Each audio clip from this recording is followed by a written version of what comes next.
नमस्कार दोस्तों, मैं शबनम कुमारी आप सभी का इस छोटे से मंच पर हार्दिक अभिनंदन करती हूँ। हम जैसा कि आप लोग को ज्ञात होगा कि हम लोग यूनिट 10 के रचनाओं को कंप्लीट कर रहे हैं। उसी क्रम में अभी माटी की मूर्तें रचना चल रही है। अब तक हम लोगों ने रजिया, बलदेव सिंह, सरजू भैया और मंगर के चरित्र को जाना। आज के इस सेशन में दो चरित्र रूपा की आजी और देव को देखेंगे। तो चलिए शुरू करते हैं आज के इस सेशन को। रामवृक्ष बेनीपुरी अपने बचपन की बात को बताते हुए अगले रेखाचित्र को प्रस्तुत कर रहे हैं। रूपा की आजी। कुछ दिन चढ़े मैं स्कूल से आकर आंगन में पालथी मारे चूड़ा दही का कौर पर कौर निगल रहा था कि अकस्मात मामी ने मेरी थाली उठा ली। कह रहे हैं लेखक कि मैं चूड़ा दही खा रहा था और तभी मेरी मामी आई और मेरी थाली उठा ली। उसे घर में ले आई और पीछे पीछे मैं अवाक उनके साथ लगा था। थाली रख मुझसे बोली, बस यहीं खा, बाहर मत निकलना, रूपा की आजी आ रही है, नज़र लगा देगी, समझे। कई लोगों के साथ इस तरह की घटना हुई होगी। तो चलिए आगे देखते हैं। मैं समझता क्या खाक। हाँ, रूपा की आजी से कौन नहीं डरता। कौन बच्चा उनकी बड़ी बड़ी आंखें देखकर न सिहर उठता। वह डायन है, गांव भर में यह बात प्रसिद्ध है। वह जिसको चाहे जादू की एक फूंक में मार सकती है। बच्चों पर उनकी खास नज़रें इनायत रहती है। कितने बच्चों को हंसते खेलते शिशुओं को उनकी ये बड़ी बड़ी आंखें निगल चुकी है। बड़ी बड़ी आंखें। रूपा की आजी का ये है सूरत शकल। लंबी गोरी औरत, भरा पूरा बदन, हमेशा साफ सफ़ेद बगाबग कपड़े पहने रहती। उस सफ़ेद कपड़े के घेरे में उसका चेहरा रोब बरसाता। फिर उनकी बड़ी बड़ी आंखें, जिन पर लाली की एक हल्की छाया। पूरा बदन का ढांचा मर्दों के जैसा, मानो धोखे से औरत हो गई हो। जिस गांव से वह आई है वहाँ लोग कहते हैं औरतों का ही राज है। लोगों ने मना किया उनके ससुर को, वहाँ बेटे की शादी मत कीजिए। रूपा की आजी का जहाँ मायके हैं वहाँ कहा जाता है कि औरत का ही राज चलता है। इसीलिए उनके ससुर, रूपा की आजी के जो ससुर थे, उनको कहा गया कि बेटे की शादी मत कीजिए। किंतु वह भी पूरे अखड़िया थे, जिद कर गए। देखे कैसी होती है वहाँ की लड़की। रूपा की आजी ब्याह के आई। आने के थोड़े ही दिनों बाद ससुर जी चल बसे।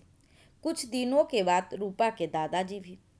इन दोनों की मौत अजीब हुई। ससुर जी दोपहर में खेत से आए और रूपा की आजी ने थाली परोसकर उनके सामने रखी। दो कौर खा पाए थे कि पेट में खोचा मारा, दर्द हुआ, खाना छोड़कर उठ गए। शाम होते होते उसी दर्द में चल बसे। रूपा के दादाजी एक बारात से लौटे, थके मादे। नबोड़ा पति रूपा की आजी ने हंसकर एक गिलास पानी पीने को दिया। पानी पीते ही सिर धमका, ज्वर आया और उसी ज्वर से 3 दिनों के अंदर स्वर्ग सिधारे। पहले घटना से ही कानाफूसी शुरू हो गई थी और दूसरी घटना ने बिल्कुल सिद्ध कर दिया। जब रूपा की आजी जब ब्याह होके आती है तो सबसे पहले उनके ससुर जी का स्वर्गवास हुआ, उसके बाद उनके पति का। इसी से पूरे गांव में शोर हो गया कि वह डायन है। रूपा के पिताजी का जन्म उसके 3-4 महीने बाद हुआ। जब उसके पति का डेथ हुआ था उस समय रूपा की जो आजी थी वह गर्भवती थी। तो रूपा के पिताजी जो थे उसका जो जन्म है वह 3-4 महीने के बाद हुआ। रूपा की आजी की गोद भरी। आखिर इस डायन ने अपना खानदान बचा लिया। लोगों ने कहना शुरू किया। बेटे को इस डायन ने बड़े नाज से पाला पोसा, बड़ा किया और उसकी शादी धूमधाम से की। किंतु कैसी है यह चुड़ैल। शादी के बरस लगते लगते बेटे को भी खा गई। मुझ उठान जवान बेटे को, कितना सुंदर गठीला जवान था वह। कुश्ती खेल कर आया और इसके हाथ से दूध पिया और खून के दस्त होने लगे और कुछ ही घंटों में चल बसा। उसके मरने के बाद इस रूपा का जन्म हुआ और रूपा अभी प्रसूति गृह के ही में थी कि उसकी माँ चल बसी। बाप रे, रूपा की आजी कैसी बड़ी डायन है। डायन पहले अपने ही घर को स्वाहा करती हो। इस तरह के लगातार जो घटना हुआ उस समझिए उसके मानसिक रूप से वो किस प्रकार से डिस्टर्ब होगी रूपा की आजी। लेकिन लोग क्या कह रहे हैं कि वह डायन है। रूपा की आजी कैसी बड़ी डायन है और डायन पहले अपने ही घर को स्वाहा करती है। जवान बेटे की मृत्यु के बाद रूपा की आजी में अजीब परिवर्तन हुआ। आंखें हमेशा लाल रहती, छोटी छोटी बातों से भी आंसू की धारा बह निकलती, होठों होठों कुछ बुदबुदाती रहती। दोनों जून स्नान कर भगवती का पिंड लिपती, धूप देती, बहुत साफ कपड़ा पहनती और जिस जवान को देखती तो देखती रह जाती थी। जिस बच्चे पर नजर डालती मानो आंखों में पी जाएगी। लोगों ने शोर किया, अब इसका डायन पर बिल्कुल प्रकट हो गया है। डरो, भागो और रूपा की आजी से बचो। रूपा की आजी से बचो, लेकिन बचोगे कैसे? भर दिन रूपा को गोद लिए, कंधे चढ़ाए या उसकी छोटी उंगलियां पकड़े, यह इस गली से उस गली, इस घर से उस घर आती जाती ही रहती है। ना एक व्रत छोड़ती है, ना एक तीरथ, और हर व्रत और हर तीरथ के बाद गांव भर का चक्कर, उत्सवों में बिना बुलाए ही हाजिर। उफ, यह डायन कब मरेगी, कब इस गांव को इससे निजात मिलेगी। मन ही मन मनाया जाता, किंतु ज्यों ही रूपा की आजी सामने आई नहीं कि उनकी खुशामतें होती, कहीं वह नाराज ना हो जाए। अपने ससुर, पति, बेटे और पतोहों को खाते जिसे देर न लगी तो वह दूसरे के बाल बच्चों पर क्यों तरस खाएगी। स्त्रियां उन्हें देखते कांप उठती, किंतु ज्यों ही वह उनके सामने आई कि दादी जी कहकर उनका आदर सत्कार कर शुरू किया। इस आसन पर बैठिए, जरा हुक्का पी लीजिए, सुपारी खा लीजिए, यह सब कहा था ही है, जरा चख लीजिए, आदि आदि। रूपा की आजी कुछ सत्कार स्वीकार करती, कुछ अस्वीकार। उनकी अस्वीकृति आग्रह नहीं मानती थी, अस्वीकृति और लोगों में थरथरी लग गई और फिर परिवार ही ठहरा। अगर बरस 6 महीने में किसी को कुछ हुआ तो रूपा की आजी के सिर पर दोष जा गिरा। कितने ओझे बुलाए गए उस डायन को सर करने के लिए। उनके बड़े बड़े दावे हैं, डायन मेरे सामने होते ही नंगी नाच करने लगेगी, डायन के कोचे से आप ही आप आग जल उठेगी, डायन खून उगलने लगेगी, डायन पागल होकर आप ही आप बकने लगेगी। ओझा आए, तांत्रिक आए, टोने हुए, तंत्र हुए, तेली के मसान की लकड़ी, बेमौसम के अड़हुल के फूल, उल्टी सरसों का तेल, मेढक की खाल, बाघ की दांत, क्या क्या न जाने इकट्ठे किए गए। ढोल बजे, झांझ बजी, गीत हुए, देव आए, भूत आए, देवी जी आए, किंतु रूपा की आजी न पागल हुई, न नंगी नाची, न उनकी देह पर फफोले उठे। ओझा गए, तांत्रिक गए, कहते हुए उफ, यह बड़ी घाघ है, बिना कारू कमच्छा के इसका जादू हटाया नहीं जा सकता। कई ओझे इसके लिए रुपये भी ऐंठते गए, किंतु रूपा की आजी जस की तस रही। लेखक आगे रूपा की आजी के बारे में उनका किस्सा सुना रहे और कहते हैं कि मैं बड़ा हुआ, लिखा पढ़ा, नए ज्ञान से भूत प्रेत पर से विश्वास हटाया, जादू टोने पर से भी आस्था हटाई। मैंने कहना शुरू किया कि यह गलत बात है। रूपा की आजी पर झूठी तोहमत लगाई जाती है।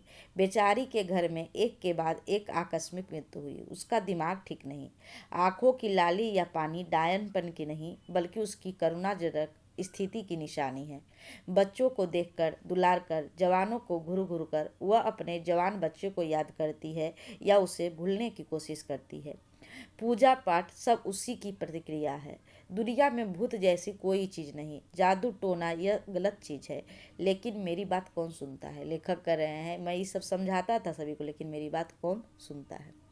एक दिन मौसी मेरी इस बकझक से व्याकुल होकर बोली, हाँ तुम्हें क्या, तुम्हारे लिए जादू टोना गलत है, भगवान तुम्हें चिरंजीवी करे, किंतु उनसे पूछो जिसकी कोख इस डायन ने सूनी कर दी, जिनके बच्चों को यह जिंदा चबा गई, जिसके हंसते खिलते घर को इसने मसान बना दिया।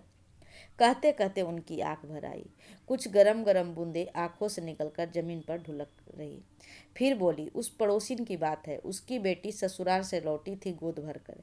एक दिन उसका 6 वर्ष का नाती आंगन में किलक रहा था। कितना सुंदर था वह बच्चा, जैसे विधाता ने अपने हाथों से संवारा हो, जो देखता मोह जाता।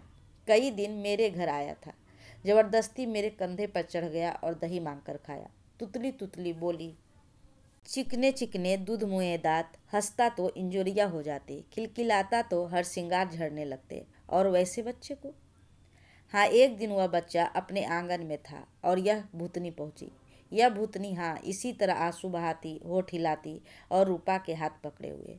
इसे देखते ही उसकी माँ ने मुख सूख गया। नानी डर गई, चाहा बच्चे को छिपा दो, किंतु वह बच्चा छिपाने लायक भी तो नहीं था। उद्यमी नटखट झटपट दौड़ा आया और इस चुड़ैल के कंधे पर चढ़ गया।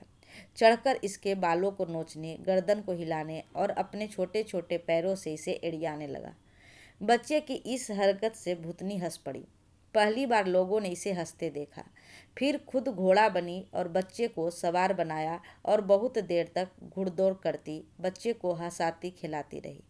बार बार उसे छाती से लगाती, कहती, ऐसा बच्चा दूसरा न देखा, आह मेरा। किंतु बात बीच में ही काटकर फुट फुट कर रो पड़ी। उसे रोते देख बच्चे ने ही गुदगुदी लगाकर, रिझाकर, भुलाकर उसे चुप कराया। चुड़ैल घर चली गई, आशीर्वाद देती हुई, जुग जुग जिए यह बच्चा और तुम्हारी गोद हमेशा भरी रहे बेटी, भरी रहे। इस तरह सोने की मूरत उगलती रहे और उसकी माँ भौचक नानी के जैसे जी में जी आया। किंतु जानते हो इसके बाद क्या हुआ?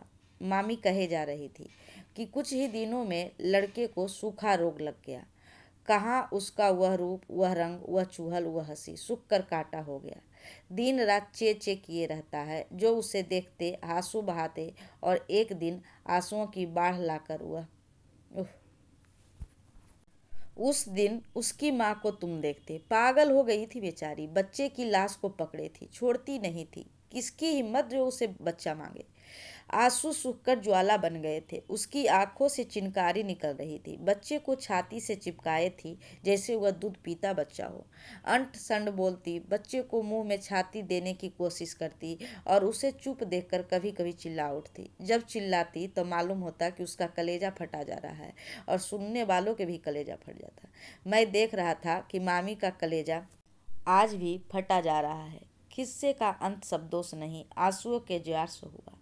और मामी के बच्चे को तो भी इसी ने खाया। वह बोलती नहीं है, किंतु उनके करुण चेहरे की एक एक भाव भंगिमा, आंसू की एक एक बूंद यह कह रही है।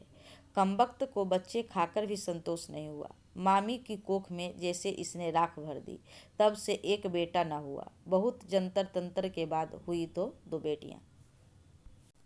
लेखक आगे कह रहे हैं कि मामी की क्या बात, एक दिन मामा जी भी मेरे उपयुक्त तर्कों पर नाराज हुए और अपनी आंखों से देखी घटना सुनाई। वह ऊंची जगह देखते हो ना, वह एक दुसाध आ बसा था वहाँ पे। बूढ़ा था, 2 नौजवान लड़के थे उसके। घर में बीवी पुतौह, 2 बड़े बेटे कमायु पुत्र, गठीले जवान। बूढ़ा भी काफ़ी हुनरमंद था। थोड़े ही दिनों में गांव में उनकी पूछ हो गई। बाहू का बल था, कमाते खाते, नेक स्वभाव के, न किसी से झगड़ा न झमेला, सबको खुश रखने की कोशिश करते और सबके काम आते। एक दिन वह बुढ़िया तुम्हारी रूपा की आजी पहुंची और बोली, जरा आज मेरा काम कर दो। बूढ़े ने देखते ही सलाम किया, बैठने को कुश की चटाई रख दी। बुढ़िया नहीं बैठी, दुसाध से हड्डी छुआ जाता है। फिर मैं भावनी। बूढ़ा ने बोला, सिर्फ अर्ज किया कि आज तो दूसरे बाबू को वचन दे चुका हूँ, कल आपका काम हो जाएगा। बुढ़िया ने जिद की, नहीं आज ही मेरा काम होना चाहिए। और बीच ही में बड़ा लड़का बोल उठा, दुसाध से हड्डी छू लाती है तो क्या घर जाऊंगा तो घर नहीं छुआएगा। बुढ़िया तमक उठी, तुम मेरा अपमान करते हो, इसीलिए न कि मैं निपुत्ती हूँ, मुझसे तुम्हें क्या डर, मेरा लड़का होता। पहले बुढ़िया खूब गरजी, अब बरस रही थी। बूढ़ा दुसाध भौचक हाथ जोड़कर आरजू मिन्नत करता रहा, अभी चलता हूँ, हम अभी चलते हैं। बाबू का काम कल होगा, आज आपका ही होगा। किंतु बुढ़िया वहाँ जरा भी नहीं ठहरी और घर लौटी। इसी रास्ते वह जा रही थी। मामा जी ने कहा, मैंने देखा उसके होठ जल्द जल्द हिल रहे थे, आंखें लाल थी, आंचल से आंसू पोंछती जाती और पीछे पीछे बूढ़ा दौड़ा जा रहा था। बूढ़े को रोककर मैंने दरियाफक्त किया। उसने सारी बातें बताई। वह काँप रहा था। बाबू, बाल बच्चे वाला हूँ, न जाने क्या हो जाए। और विश्वास करोगे, तुम्हारी अंग्रेजी विद्या इसके क्या माने बताएगी कि उस रात में बूढ़े के बड़े बेटे को सांप ने काट लिया। भोर में देखा, हाय वह पट्टा बेहोश था, समूचा शरीर पीला पड़ गया था, मुंह से झाग निकल रहा था। गांव गांव से सांप का बिख उतारने वाला पहुंचे हैं। कोई जोर जोर से मंत्र पढ़ रहा है, कोई कोड़े कोड़े फटकार रहा है और कोई जड़ी पीसकर पिलाने की कोशिश में है।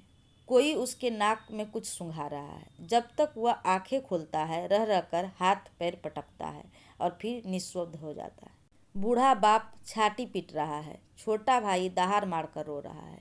माँ और स्त्री का गत का क्या कहना। बीख उतारने वाला कहता है कि हम क्या करें। सांप का बीख उतरता है ना, यह तो आदमी का बीख है। यह भी प्रश्न में कई बार बना है प्रीवियस ईयर में। सांप का बीख उतरता है ना, यह तो आदमी का बीख है। सीधा जादू ठीक आधी रात को लगाया गया था। उतर जाए तो भाग। बूढ़े का वैसा भाग नहीं था। धीरे धीरे हम लोग के देखते देखते उसके जवान बेटे की अर्थी उठ रही थी और दूसरे ही दिन उसका सारा परिवार गांव छोड़कर चला गया। अरे ये बुढ़िया नहीं काल है, आदमी नहीं शापिन है, चलती फिरती चुड़ैल है, बाभनी है, नहीं तो इसे जिंदा गाड़ देने में कोई पाप नहीं लगता। मामा की आंखें अब अंगारों में उगल रही थी। मैं चुप था। भावना का दलील का क्या असर हो सकता है भला। शिवरात्रि का मेला, मेलों की अपार भीड़, बच्चे जवान बूढ़े, लड़कियां जुबतियां बुढ़ियां। शिव जी पर पानी अक्षत बेलपत्र फूल फल।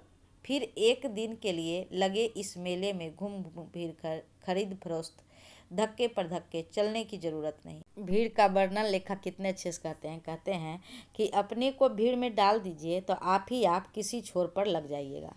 बच्चों और स्त्रियों की अधिकता उसी के लायक ज़्यादा सौदे, खंजड़ी पिपही झुंझुन्ने, मिट्टी की मूर्तें, रबड़ के खिलौने, कपड़े के गुड्डे, रंगीन मिठाइयाँ, बिस्कुट, लेमन जूस, टिकुली, सिंदूर, चूड़ियाँ, रेशम के लच्छे, नकली नोट, चकमक के पत्ते, आईना, कंघी, साबुन, सस्ते एसेंस और रंगीन पाउडर।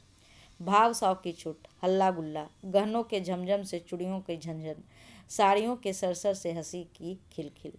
कहीं नाच हो रहा है, कहीं बहुरूपीय स्वांग दिखा के, कहीं घिरनी और चरखी पर बच्चे झूले का मजा लूट रहे हैं। अचानक उसी मेला में अकस्मात एक ओर से शोर हुआ, पगली पगली पगली, छोड़ो छोड़ो, डायन है डायन, मारो मारो मारो। कहाँ मेला में हल्ला हो रहा था। एक औरत भागी जा रही थी, अधरंगी अधमरी। लोग उसका पीछा कर रहे हैं। बात क्या है। मेले में आई एक युवती अपने बच्चे को एक सखी के सुपुर्द कर सौदा करने चली गई थी। सखी सीधे सरल स्वभाव की थी। बच्चे चंचल होते ही हैं। सखी लाल छड़ी की रंगीन मिठाई बेचने वाले की बोली पर भूल गई। मेरी लाल छड़ी अलबत्ता, मैं तो बेचूंगा कलकत्ता, मैं तो बेचूंगा कलकत्ता। इधर बच्चा उसकी उंगली छोड़कर धीरे से वहां से निकलकर झुनझुनने वाले के पास पहुंच गया। जब सखी का ध्यान लाल छड़ी से छूटा तो वह व्याकुल होकर बच्चे को खोजने लगी। देखती क्या है कि एक बुढ़िया उसके बच्चे को गोद में लिए झुनझुने दे रही है और मिठाइयाँ खिला रही है। जैसे उसकी सूरत, फटा चिठा कपड़ा, धूल से भरा शरीर, बिखरे लाल लाल आंखें, बड़ी बड़ी टांग, बड़ी बड़ी बाह। उसे देखते ही वह चीख पड़ी, डायन। बुढ़िया चौकी, गुर्राई, ए क्या बोलती है। किंतु वह तो चिल्लाए जा रही है, डायन है डायन है। हल्ला देख बच्चा चीखने लगा। बुढ़िया ने बच्चे को कंधे पर लिया। वह बुढ़िया के नज़दीक पहुंचकर बच्चे को उससे छीनने की कोशिश करने लगी। एक हल्ला, एक शोर, एक गौवा। अब बच्चा सखी की गोद में, बुढ़िया को लोग पीट रहे हैं और बच्चा बार बार उसकी ओर देखकर बुदिया बुदिया कह उठता है, मानो उसकी मार पर तरस खाता हो, उसकी गोद को ललक रहा हो। किंतु कौन उस पर ध्यान देता है। बुढ़िया भागी जा रही है। स्त्रियां, बच्चे, मर्द उसके पीछे लगे हैं। थोड़ी थोड़ी देर पर वह रुकती है, दांत दिखाती है, हाथ जोड़ती है और कभी कभी गुस्सा होकर ढेले उठाती है। वह सिर्फ ढेला उठाती है, लोग उस पर ढेले फेंकते हैं और इसी भागा भागी में वह एक जगह पहुंचती है जहां पहले एक कुआं था। अब उसकी गत खराब हो गई थी। भागने में व्याकुल उसका ध्यान उस ओर न रहा और धड़ाम से उस कुएं में जा गिरी। भीड़ रुकती है, कोई कहता है मरने दो, कोई कहता है निकालो। जब तक निर्दयता पर करुणा की विजय हो तब तक वह जल समाधि ले चुकी थी। यह उसकी लाश है। किसकी लाश है। बुढ़िया की लाश, रूपा की आजी की लाश। रूपा की आजी की लाश, वह यहाँ कहाँ। रूपा की शादी बड़ी धूमधाम से की उसने, सारी जायदाद बेचकर। और जिस भोर में रूपा की पालकी ससुराल चली, उसी शाम को वह घर छोड़कर चल दी। कहाँ, कौन जाने। इतनों दिनों तक वह कहाँ कहाँ की धूल छानती आज पहुंची थी इस मेले में। क्यों। क्या रूपा को देखने, उसके बच्चों को देखने। या क्या हुआ रूपा के बच्चा था। उसने परिचय क्यों न दिया। छोड़िए उस चर्चा को। बहुत दिन हुए रवि बाबू की एक कहानी पढ़ी थी। एक भद्र परिवार की महिला हैजे से मर गई। लोग जलाने को श्मशान ले गए और चिता सजाई जा रही थी। वर्षा होने लगी। चिता छोड़कर लोग बगल के अमराई के मड़ैया में छिपे रहे। काली रात थी। जब वर्षा खत्म हुई तो उन्होंने पाया चिता से मुर्दा गायब। क्या सियार खा गए? खोज ढूंढ फिजूल गई, किंतु किस तरह बाबू साहेब से कहा जाएगा कि उनकी असावधानी से मुर्दा गायब हुआ। झूठ मूठ चिता में आग लगाकर चले गए। इधर बेचारी महिला पानी की बूंद से जीवन पा चिता से उठी। दिन भर खेतों में छिपी रही। भद्र कुल की महिला थी। रात में जब घर पहुंची, दरवाजा खटखटाया तो उसकी बोली सुन लोग दौड़े। अरे भूत भूत! नैहर पहुंची, वहां भी भूत भूत। बहन के घर पहुंची, वहां भी भूत भूत। जहां जाए वहीं भूत भूत। आखिर उसने अपने को गंगा जी में गोद में सुपुर्द कर दिया। क्या रूपा की आजी भी कुछ इस तरह लोकाविवाद का शिकार नहीं हुई? घटनाओं ने उनके साथ साजिशें की और लोगों ने जल्लाद का काम। इस प्रकार रूपा की आजी का जो चरित्र था उसका यह समाप्त हुआ। और अगला चरित्र कौन है? देव का। चलिए देखते हैं। देव। तपेसर भाई के बगीचे में विलायती अमरूद का एक पेड़ था। मैं कह नहीं सकता कि उसकी पहली कलम विलायत से आई थी या कहाँ से। नई किस्म की चीज़ों का, खासकर वह छोटी नस्ल की हो तो विलायती के नाम पड़ते मैंने देहातों में प्रायः देखा है। छोटे कुत्ते को विलायती कुत्ते हो गए और टमाटर विलायती बैंगन बन गया। यह विलायती अमरूद का पेड़ साधारण अमरूद के पेड़ों से छोटा है।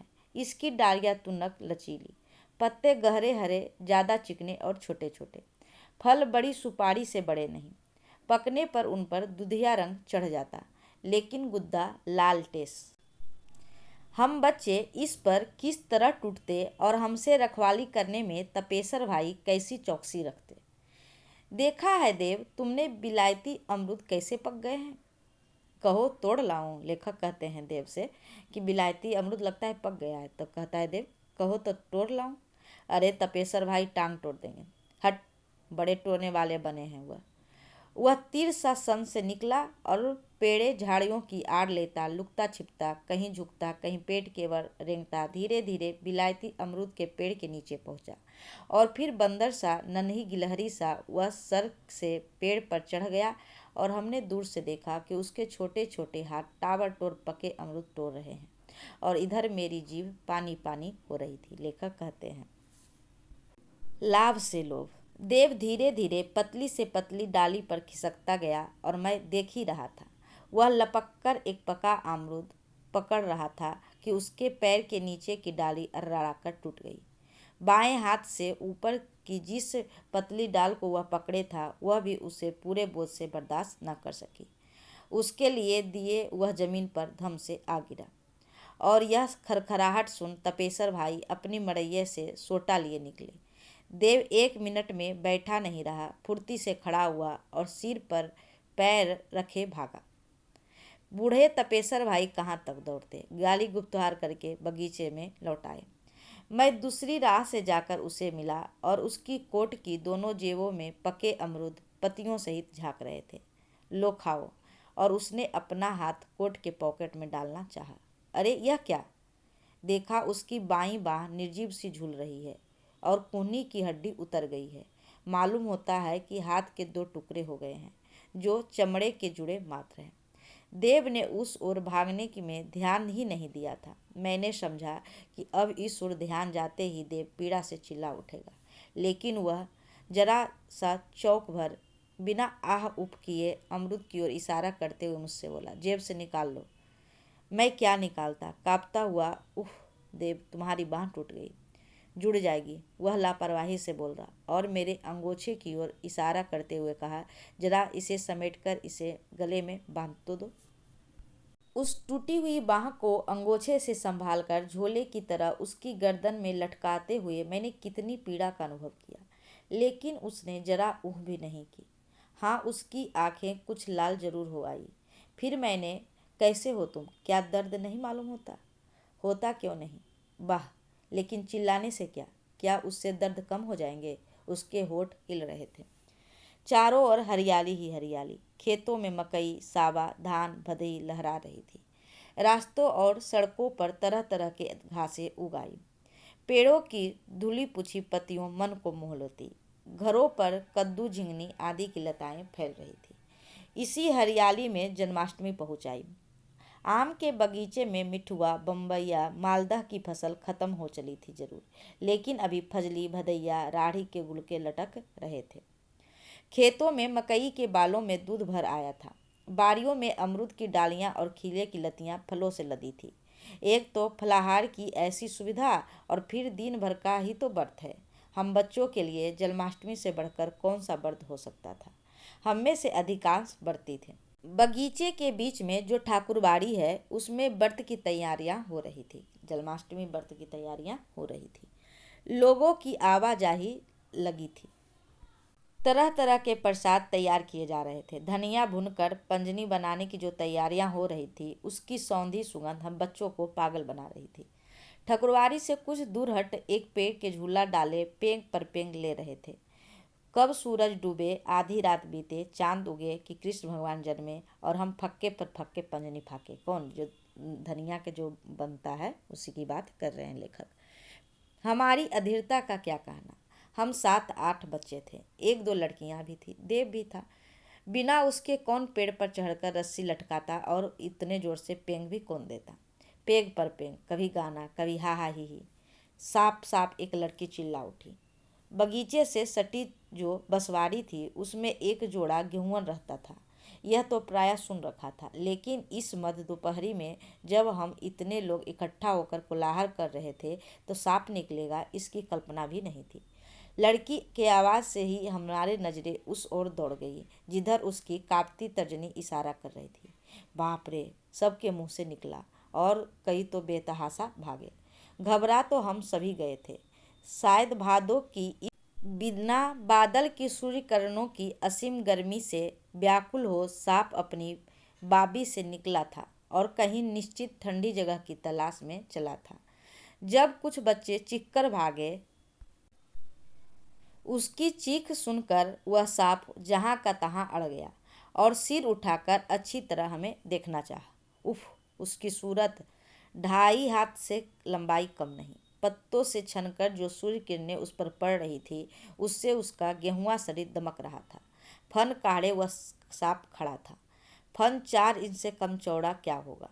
2 खूबसूरत मादक आंखें चमक रही थी, जीभ लप लप करती।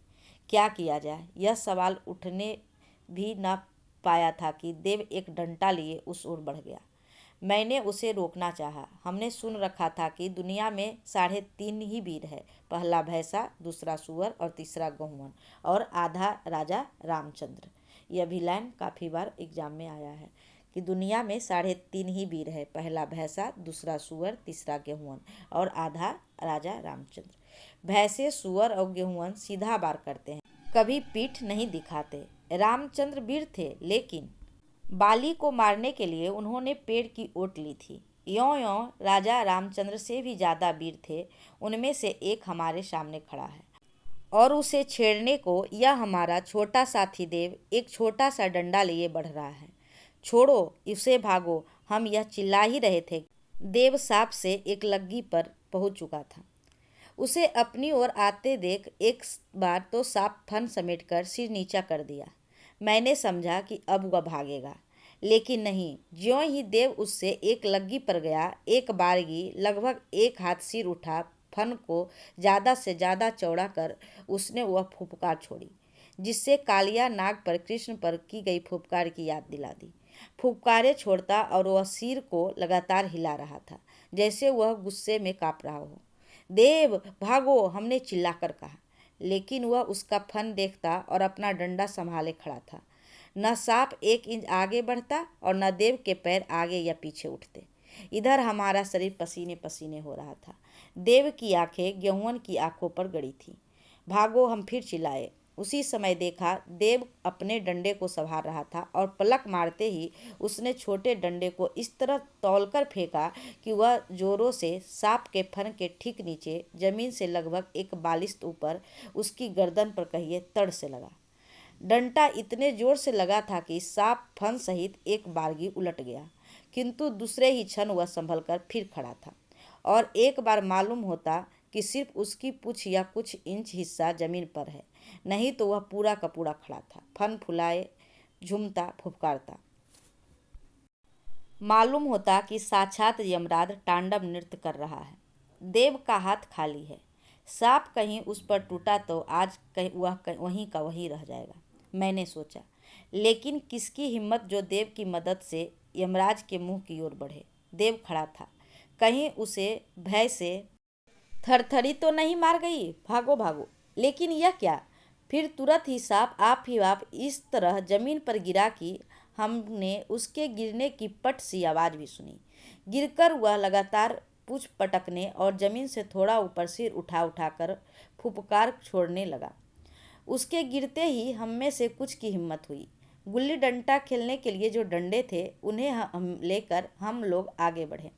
मालूम होता था कि पहला डंडा ऐसा लगा कि उसकी गर्दन की हड्डी टूट गई थी, लेकिन बाई के झोंक में वह खड़ा हुआ था। लेकिन बाई के बल पर टूटी हड्डी कब तक तनी रहती। वह गिरा और अपनी बेचारगी पर सिर धुर रहा था। हमें बढ़ते देख देव ने हमें रोका और हमारे डंडे लेकर उसने खुद किस तरह उसे खिला खिला कर मारा। पहले 2-3 डंडे अलग से ही फेंक कर मारे, फिर नजदीक जाकर उसने धड़ पर कई डंडे लगाए। तब डंडे का एक हिस्सा उसके मुंह के नजदीक ले जाता और सांप किचकिचा कर पकड़ता और देख खिलखिलाकर हंसता। यूं ही बहुत देर तक उस सांप से वह मृत्यु कीड़ा करता रहा। उसी समय देव के बाबा एक ओर से आते दिखे। उनकी खास सुन देव चौंका और झटपट बार बार डंडे बरसाकर सांप का सिर भुरता बना किलकारियां मारता भागा। हम भी उसके साथ भागे। देव के बाबा चाहते थे कि देव पढ़े। गांव की पढ़ाई जैसे तैसे समाप्त कर वह शहर के स्कूल में भी गया, लेकिन वहां ज़्यादा दिनों तक टिक न सका। गांव लौटकर वह अपनी घर गृहस्थी में लग गया। अजीब ढंग का विकास हुआ उसका। जिसने जरा छिड़कानी की उसे उलझ गया। बात का जवाब हाथ से, ठोंगे का जवाब लाठी से, चाहे चौपाया भैंसा हो या दोपाया, जिससे भिड़ गया बिना नाथे नहीं छोड़ा। गांव के सबसे ऊंचे बांस की फुनगी के पत्ते वह तोड़ता, सबसे ऊंची डाल का फल चखता। उसकी भैंस हमेशा हरियरी पाती, उसके बैल बिना जाब के बिचरते। किसी का खेत उजड़ता हो तो उजड़े, देव को क्या परवाह, और कौन उससे मुंह लगने की गुस्ताखी करे। उसके चरित्र पर काला धब्बा लगाने वाली कहानियां भी थी, लेकिन न जाने क्यों मैं हमेशा ही उससे अनुरक्त रहा। कई दिन मामा जी ने डांटा टपाटा, क्यों उससे बातें करते हो, क्यों मिलते हो, वह बदमाश है, बदचलन है, तुम पढ़ लिख रहे हो, ऐसे लोगों की संगत और चाहत अच्छी नहीं। जब वह नाराजी में बकते तो मैं चुपचाप सुनता, और उनकी बात के अनुचित और सत्यता पर संदेह करने की कोई बात ही नहीं थी। लेकिन सब जान सुनकर भी मैं अपने को उससे अलग नहीं रख सकता था। क्यों? मैं इस तरह के तर्क का आदी भी नहीं था। एक दिन शाम के वक़्त मैं छुट्टियों में घर आया था। प्रकृति प्रेमी स्वभाव मुझे गांव से सरेह की ओर ले चला। रास्ते में देव मिल गया। हम दोनों चले। एक खेत में शकरकंद की लतियां इतनी घनी हो गई थी कि उन पर पैर रखने में मखमल का मजा आता था। लतियों में जहाँ तहाँ लाल लाल फूल भी आ गए थे, मानो हरे मखमली फर्श पर गुलाब की कलियां खिली हों। मैं उस पर बैठ गया। मैंने कहा, देव कुछ गाओ। खूब, कभी मुझे गाते सुना है? देव कहता है। अच्छा, एक कहानी। कैसी, आप बीती? वह मुस्कुरा पड़ा। देव में हमेशा हमेशा यह गुण हमने पाया कि वह झूठ कभी नहीं बोलता है। वह अपनी प्रेम कथाएं कहने लगा। देहात में वे रोमांस और उस रोमांस के वे अनोखे एडवेंचर। कब सूरज डूबा, किस तरह किरणें सिमटी, मालूम नहीं। एकाएक अंधकार देख अब चले कहकर हम चल पड़े। थोड़ी दूर साथ आए। एकाएक देव चुप हो गया, फिर बोला, अच्छा, आप मेरा साथ क्यों करते हैं? आपकी शिकायत होती है ना? पागल, शिकायत की तुम्हें क्या परवाह, ऐसी बातें न किया करो। वह फिर चुप हो गया और बड़ी संजीदगी से बोला, अच्छा, कोई एक काम आप मुझसे कहिए जो मैं करूं। कोई अच्छा काम जो देश के लिए भी फायदे का हो। मुझे याद आया कि मैं कभी कभी देव से देश दशा का कुछ बातें कर लिया करता था। मालूम होता है कि वे बातें उसके हृदय में गड़ सी गई थी, किंतु आज उसके इस सवाल पर मैं असमंजस में पड़ गया। देव और देश, खैर कुछ कहना चाहिए, कह दिया। ज़्यादा क्या करोगे, खादी पहनो। लेकिन खादी तो शहर में ही मिलती है और कोई शहर यहाँ से 20-22 मील से कम दूरी पर नहीं है। पर देव को मानो अपनी इस कैफियत पर कुछ झेप हुई। बोला, अच्छा मैं किसी तरह मंगा लूँगा। देव ने जिस दिन खादी पहनी, गांव में एक अजीब दिल लगी रही। लोग आपस में कहते, 100 चूहे खाए के बिल्ली चली हज को। किंतु देव के मुंह पर कोई क्या बोलता। सन 1930 का तूफान खत्म ही हुआ था कि 32 के आंधी जोरों पर चल निकली। 4500 बददिमागों के साथ मैं भी पटना कैंप जेल में मजे ले रहा था। रोज नए लोगों के झुंड आते, पुरानों के जाते। यह आने जाने की क्रिया इस धड़ल्ले से जारी थी कि अब उसमें कोई हर्ष विषाद नहीं रह गया था। महासागर में कितनी नदियां गिरती, कितना जल भाप बनकर उड़ता, वह अपनी ही तरंगों में मस्त, घटबढ़ का वहाँ सवाल कहाँ। लेकिन एक दिन जब फाटक से एक परिचित सूरत को भीतर आते देखा और जब पता चला कि वह देव है, तो वह आश्चर्य और आनंद का ठिकाना न रहा। इधर कुछ दिनों से देव से कब संबंध रह गया था। मैं लेखक था, संपादक था, देशभक्त था, नेता था। अब फुर्सत कहाँ थी कि देव की खोज खबर भी रखता। और देव जेल में, यह तो कल्पना भी नहीं हो सकती थी।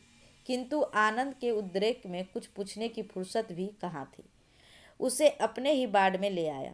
शाम का ही वक्त था। खाने पीने के बाद तुरंत ही बाड़ बंदी हुई। भीतर गांव घर का हाल चाल पूछते बतियाते हम दोनों को नींद आ गई। हम पास पास ही सोए थे। सोए ही थे कि बीच में मेरी नींद टूटी और पाया कि देव कुछ करा रहा था। जैसे मर्मांतक पीड़ा होने पर धीरे धीरे लेकिन बड़े दर्द से लोग कराहते हैं। देव कोई सपना तो नहीं देखता, बुरा सपना। मैंने झकझोर कर उसे उठा दिया। वह जागा, लेकिन पूछने पर कुछ नहीं बोला। फिर उसे नींद आई तो वही बात। एक बार और उठाया, लेकिन कितनी बार उठाता उसे। फिर जब कल हुआ तो कल कुनकुन ने जो उसके साथ आया था इसका रहस्य बताया। अब यह पुराना देव नहीं है। देव अपने थाने का एक छत्र नेता होकर इस बार यहाँ आया था। नेता?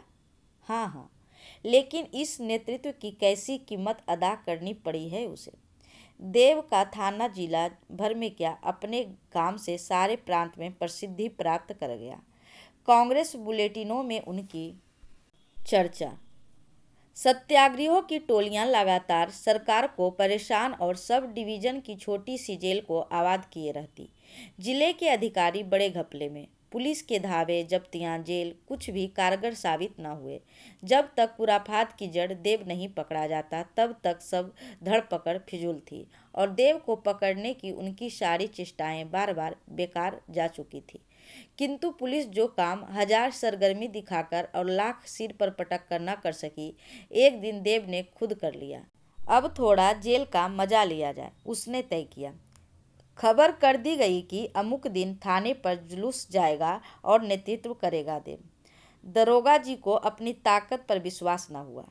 कुछ सशस्त्र पुलिस लेकर इंस्पेक्टर साहब आए और 5 हाथ का वह भीमकाय इंस्पेक्टर जुलूस के नेता की हैसियत से देव पकड़ा गया। कुनकुन वगैरह कहीं और भी। थाने की छोटी सी हवालात में सब ठूस दिए गए। शाम बीती, रात आई, आधी रात। सारा आलम सन्नाटे में। उसी समय हवालात खुली, देव उठाया गया और वह बगल के कमरे में ले जाया गया। उसके बाद कुनकुन के चेहरे पर गुस्सा था, आंखें सूज हो गई। वह बोला, पूछिए नहीं उसके बाद क्या हुआ। उफ, इंस्पेक्टर ने हम उसका गर्जन तर्जन सुन रहे थे। लगातार तड़ाक फड़ाक सुन रहे थे। किसी के गिरने और उठने की आवाज़ सुन रहे थे।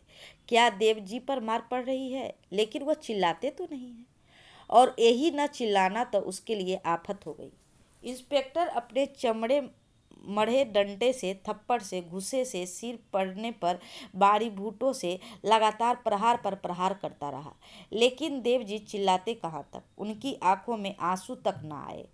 आज तुम्हें रुलाऊंगा या जान से मार डालूंगा, यह थी उनकी आन। और देव जी की अपनी शान पर जान दे रहे थे। हाँ, जान दे रहे थे। मार खाते खाते वह बेहोश हो गए। पानी पिलाकर होश में लाए गए। रोते हो या मरते हो? उस इंस्पेक्टर के बच्चे ने पूछा। देव जी मुस्कुरा पड़े। हाँ, दरोगा जी ने खुद हमसे कहा था कि देव जी मुस्कुरा पड़े। फिर क्या था? फिर उसने डंडे, लात, घुस्से, बुट के पहाड़ शुरू कर दिए। फिर बेहोश बेहोश होकर जब देव जी गिरे तो उनकी छाती पर वह बुट सहित चढ़ गया और हुमचने लगा। 2-3 हुमच देव जी के मुंह से खून निकल आया। खून हुजूर, खून! दरोगा चिल्ला पड़ा। मरने दो साले को। क्रोध से आग बबूला वह इंस्पेक्टर बोला। इसने हमें तंग कर रखा है। लेकिन कहना जितना आसान था, खून करना अगर उतना ही आसान होता तो उसने भी परिस्थिति की गंभीरता का अनुभव किया। इधर खटपट सुन हमने भी हवालात से हो हल्ला किया। सुना हुआ हमारी खबर लेने के भी हुमका, लेकिन दरोगा ने हस्तक्षेप किया। हुजूर, अगर यह बात लोगों को मालूम हुई तो हम में से एक भी इस रात को जिंदा नहीं बचेगा। आप इस जवार को नहीं जानते हुजूर। इंस्पेक्टर उसी समय वहाँ से चल पड़ा। थोड़ी देर के बाद दरोगा जी देव जी को लिए हमारे पास आए। उफ, उनकी हालत, सारा शरीर छत बिछत। लेकिन देव जी ने जरा उफ भी न की और न ये बातें कही। उस रात को ही मोटर से हम लोग सब डिविजनल जेल में भेज दिए गए और कल होते होते देव जी का समूचा शरीर फूल उठा। दवा दारू हुई, ऊपर से अच्छे भी हुए, लेकिन पीड़ा को ऊपर न आने देने की उन्होंने जो मर्मांतक चेष्टा की, उससे मालूम होता है कि पीड़ा को उनके मर्म तक पहुंचा दिया। तब से ही रात में जब वह सोते हैं यूं ही कराहते रहते हैं, कुनकुन ने कहा और एक लंबी सांस ली। दिन की रोशनी में मैंने देव को अच्छी तरह देखा। देह पर अब भी काले निशान का दौड़ा दौड़ा था, किंतु उस काले निशानों वाली देह के अंदर जो आत्मा थी, उज्ज्वल, ज्वलंत, दिव्य और उज्ज्वलित। इस प्रकार माटी की मूर्ति की कुल मिलाकर 6 कौन कौन? रजिया, बलदेव सिंह, सरजू भैया, मंगर और रूपा किया जी और देव का यह चरित्र हम लोगों ने वीडियो के माध्यम से सुना। आपको कैसा लगा कमेंट में ज़रूर बताइएगा। यह आपके एग्ज़ाम के लिए काफ़ी महत्वपूर्ण होगा। तो थैंक्स फॉर वॉचिंग।